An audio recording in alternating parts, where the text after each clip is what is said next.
Hello అండి, నమస్తే. నేను నవీన అండ్ వెల్కమ్ బ్యాక్ టు తెలుగింటి వంటలు. ఇవాళ వీడియోలో మనము ఇంట్లో ఈజీగా ఈవినింగ్ స్నాక్గా మనము మిల్ మేకర్తో పకోడాని ఏ విధంగా వేసుకోవాలి అనేది తెలుసుకుందాము. చాలా ఈజీగా వేసుకోవచ్చు. ఇది స్నాక్గా కూడా వేసుకోవచ్చు, అలాగే పప్పు సాంబార్ పెట్టుకున్నప్పుడు కాంబినేషన్గా కూడా తీసుకోవచ్చు. ఇక్కడ చూసారు కదండి, మిల్ మేకర్స్ని ఒక మీడియం సైజు ఉన్నవి నేను తీసుకున్నాను. ఇందులోకి బాగా మరిగించిన నీళ్ళని పోసుకొని ఒక 10 నిమిషాల పాటు మూత పెట్టేసుకుని పక్కన పెట్టేసుకుంటే అందులో ఉండేటువంటి డస్ట్ అనేది అంతా కూడా రిమూవ్ అయిపోతుంది, అలాగే కొంచెం సాఫ్ట్గా అవుతాయి. వీటిని ఒక 10 నిమిషాల పాటు మూత పెట్టేసి పక్కన పెట్టుకుంటే అవి చక్కగా నానిపోతాయండి. ఇప్పుడు మళ్ళీ లాక్డౌన్ నడుస్తుంది కాబట్టి ఫ్యామిలీ అంతా ఇంట్లోనే ఉంటున్నారు కదండి, వాళ్ళకి ఏదో ఒక రెసిపీస్ ఈవినింగ్ టైంలో స్నాక్గా చేయాల్సి వస్తుంది. సో ప్రతిసారి ఒకలాగే కాకుండా డిఫరెంట్గా చేసుకుంటూ ఉంటండి. ఇలాగా సోయా చుక్స్తో కూడా మనము పకోడా వేసుకోవచ్చు. బండి మీద అమ్ముతారండి, అంత టేస్టీగా ఉంటాయి, చాలా బాగుంటాయి. ఇంట్లోనే మనము ఈజీగా చేసేసుకోవచ్చు. ఇలాగ ఇందులో ఉండేటువంటి వాటర్ అంతా కూడా మనము ఇలా పిండేసుకొని ఒక ప్లేట్లోకి తీసేసుకుందాము. ఇవి మనము స్నాక్స్గా తీసుకోవచ్చు, అలాగే పప్పులోకి మంచి కాంబినేషన్ అండి. ఎప్పుడైనా పప్పు చేసుకున్నప్పుడు డెఫినెట్గా ట్రై చేయండి, సాంబార్ లాంటివి. ఇప్పుడు వీటిని ఒక మిక్సింగ్ బౌల్లోకి అయితే నేను ట్రాన్స్ఫర్ చేసేసుకుంటున్నాను. ఇలా వేసేసుకోవాలి మొత్తం అన్నీ కూడాను. మరీ పెద్ద సైజు ఉన్నవి కాకుండా కొంచెం మీడియం సైజు ఉన్నవి తీసుకోండి. ఆ మసాలా అది కొంచెం బాగా పడుతుంది.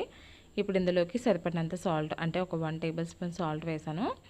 అలాగే ఒక 1 టీ స్పూన్ వరకు కారం వేసాను. అంటే పిల్లలు ఎంత తినగలరు అనే దాన్ని బట్టి చూసి యాడ్ చేసుకోండి. ఒక 1/2 టీ స్పూన్ పసుపు వేసుకోండి.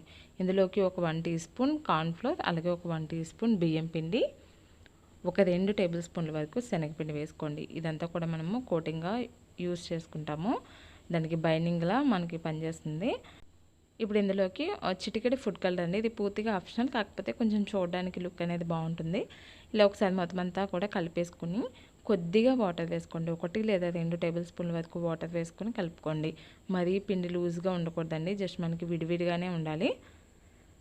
ఒకసారి చేయి తడుపుకుని కలిపేసుకోవాలి. ఇందులోకి ఒక హాఫ్ చెక్క నిమ్మరసం కూడా పిండి వేసుకుందాము. ఇలా మొత్తం ఒకసారి బాగా కలిపేసుకునండి. మూత పెట్టేసుకుని మనం ఒక 10 నుంచి 15 నిమిషాల పాటు పక్కన పెట్టుకుంటే ఆ పిండి అంతా కూడా దానికి బాగా పట్టుకుంటుంది. సో ఇప్పుడు డీప్ ఫ్రై చేసుకోవడానికి సరిపడినంత నూనెని వేడి చేసుకోండి. మంటని మీడియం ఫ్లేమ్లో పెట్టుకుని మీడియం హీట్లోనే వేడి చేసుకోవాలి. ఇలా ఒక్కొక్కటిగా వేసేసుకోండి, విడివిడిగా వేసేసుకుంటే మనకి చక్కగా వేగిపోతాయి. మంటని ఎప్పుడు కూడా మనము మీడియం ఫ్లేమ్లో పెట్టుకుని వేయించుకోవాలి.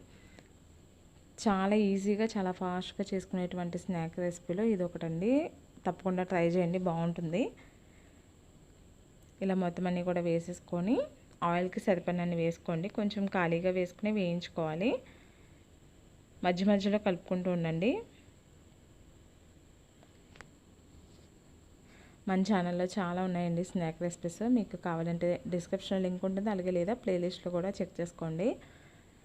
ఇలా వేగిన తర్వాత దీన్ని ఒక బౌల్లోకి తీసి పెట్టేసుకుందాము. మిగిలిన వాటిని మనం బ్యాచుల వరకు వేయించుకోవడమే, అండ్ చాలా ఈజీ అండి, చాలా ఫాస్ట్గా కూడా ఫ్రై అయిపోతాయి, పెద్ద టైం ఏం తీసుకోవు. ఇలాగ ఒక బౌల్లోకి తీసుకున్న తర్వాత ఇందులోకి ఇదే ఆయిల్లో మనం కొంచెం కరివేపాకును వేయించుకుందాము. కరివేపాకు కూడా వేయించుకుంటే చాలా బాగుంటుందండి తినడానికి. దీన్ని కూడా బౌల్లోకి తీసేసుకుని సర్వ్ అవుట్ చేసుకోవడమే. వేడివేడిగా తింటే చాలా చాలా టేస్టీగా ఉంటాయి. మీరు కూడా తప్పకుండా ట్రై చేయండి, బాగుంటుంది. చూసారు కదండి, సింపుల్గా మనం స్నాక్ రెసిపీని ఏ విధంగా తయారు చేసుకోవచ్చో. మీకు కనుక నచ్చినట్లయితే తప్పకుండా లైక్ చేసి, షేర్ చేసి, సబ్స్క్రైబ్ చేసుకుని బెల్ బటన్ని యాక్టివేట్ చేసుకోండి.